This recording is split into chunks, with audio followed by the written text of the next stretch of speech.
Corona virus کی وجہ سے پورے ملک کے اندر لاک ڈاؤن ہے، تو اس موقع سے بھرپور فائدہ حاصل کر کے ہمیں ذکر و فکر کی طرف آنا چاہیے۔ قرآن مجید کی تلاوت، کثرت نوافل، قضا شدہ نمازوں کی ادائیگی اور دیگر امور خیر بجا لانے چاہیے۔ اپنے ماں باپ کی صحبت میں بیٹھنا چاہیے، ان کی دعائیں لینی چاہیے، اپنے بچوں کے پاس بیٹھیں، اور بہت سارے اور امور جو ہم اپنی مصروفیات کے باعث پورے نہیں کر پاتے، تو یہ موقع ہے ان کو پورا کرنے کا۔ لیکن اس موقع سے ناجائز فائدہ حاصل کرتے ہوئے بہت سارے لوگ اپنے مکانوں کی چھتوں پہ دھاتی تاروں کے ذریعے پتنگیں اڑانے کے شغل میں مصروف ہیں، تو اس شغل سے خدا را باز آئیے۔ یہ موقع ایک دوسرے کی مدد کرنے کا ہے، نصرت اور اعانت کرنے کا ہے، نہ یہ کہ مکانوں کی چھتوں پہ کھڑے ہو کے آپ خونی کھیل کھیلیں اور دھاتی ڈور کے ذریعے سے لوگوں کے گلے کٹیں اور لوگوں کو نقصان ہو۔ تو اس سے خدا را ہمیں خود بھی باز آنا چاہیے اور اپنے بچوں کو بھی اس سے روکنا چاہیے، ان کی حوصلہ شکنی کرنی چاہیے۔ ویسے بھی علماء نے کہا کہ یہ جو پتنگ کٹتی ہے تو بچے اس کو لوٹنے کے لیے دوڑتے ہیں اس کے پیچھے، تو عمومی طور پہ ہمارے ہاں یہ کہا بھی جاتا ہے کہ میں پتنگیں لوٹ رہا ہوں یا لوٹ کے لایا ہوں، تو شرعاً وہ اس کی ملک نہیں تھی، تو وہ کیسے اس کو اپنے پاس رکھ سکتا ہے؟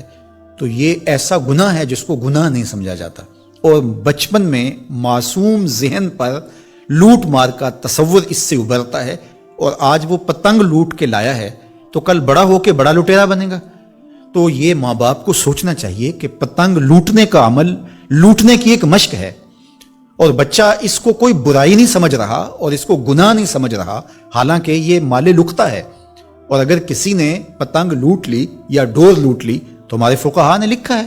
کہ 6 ماہ تک اس کا اعلان کرے، مالک کے نہ ملنے کی صورت کے اندر اس کو صدقہ کرے، وہ خود پھر بھی نہیں رکھ سکتا ہے چونکہ یہ مال لقطہ کے حکم کے اندر ہے۔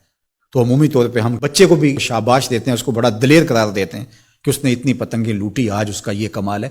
تو میاں یہ بچوں کے نفسیات کے اندر لوٹ مار کے تصور کو راسخ کرنے کا ایک ذریعہ ہے پتنگ۔ اس نقطہ نظر کی طرف شاید کبھی کسی کی توجہ نہ گئی ہو،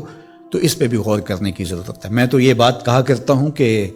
چلتی ہوئی ٹرالی سے یا ٹرک سے جو بچہ گنا لوٹتا ہے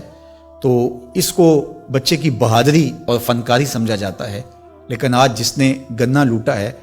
تو کل وہ ملک لوٹنے لگے گا، کل وہ اور کچھ بھی لوٹے گا۔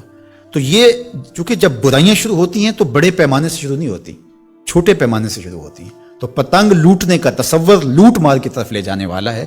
اور دوسرا یہ قاتل ڈور کتنے لوگوں کی زندگی کا چراغ بجھا دیتی ہے، اور کیا گزرتی ہے ان ماں باپ کے اوپر جن کا لخت جگر، جن کا بیٹا ان کے ہاتھوں کے اندر دم توڑ جاتا ہے اور گلا کٹ گیا ایک ڈور سے۔ اور ایسے واقعات ہم کتنے سنتے ہیں۔ تو میں گزارش کروں گا کہ اس خونی کھیل سے باز رہا جائے۔ اخلاقیات بھی اجازت نہیں دیتے، ہمارا ملکی قانون بھی اس کی اجازت نہیں دیتا، اور پنجاب پولیس بھی اس پر ایکشن کر رہی ہے۔ ان کے ساتھ تعاون کیجیے اور اپنے گرد و پیش کے ماحول کی انہیں خبر بھی کیجیے، خود بھی بچیے، اپنی اولادوں کو، بچوں کو بھی